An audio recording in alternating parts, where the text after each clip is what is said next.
Hello friends, బాగున్నారా అందరూ? నేను మీ A to Z భారతీనండి. ఈరోజు మన ఛానల్లో నేను వేడి వేడి గుమగుమలాడే పునుగులు చూపించబోతున్నానండి.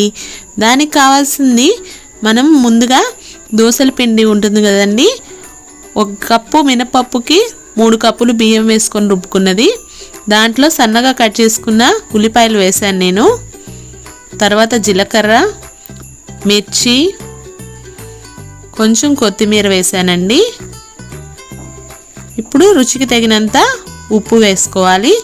ఇప్పుడు బాండీలో నూనె పెట్టుకొని హీట్ ఎక్కాక మనం ముందుగా సిద్ధం చేసుకున్న పునుగుల పిండి ఉంది కదండి, అది చిన్న చిన్న ఉండలుగా వేసుకోవాలి.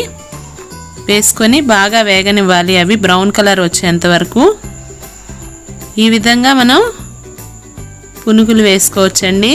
చక్కగా చల్లగా ఉన్నప్పుడు వేడివేడిగా ఏమన్నా తినాలనిపిస్తుంది కదా, మరి మన పిల్లలకు కూడా మనం చేసి పెడితే వాళ్ళు చకచకా తినేస్తారు. మరి మీరు మీ ఇంట్లో ట్రై చేయండి, ఈజీగా వచ్చేస్తాయి. చూసారుగా, చిట్టి చిట్టి పునుగులు, కరకరలాడే పునుగులు. ఈ పునుగుల్ని అల్లం చట్నీతో సర్వ్ చేసుకుని చాలా బాగుంటుందండి. మీరు మీ ఇంట్లో తప్పకుండా ట్రై చేస్తారని ఆశిస్తూ, మీకు గనక ఈ వీడియో నచ్చినట్టయితే లైక్ చేయండి, షేర్ చేయండి, సబ్స్క్రైబ్ చేయండి. Thank you for watching the video friends. మళ్ళా వీడియోలో మనం కలుద్దాం. అంతవరకు సెలవు, బాయ్.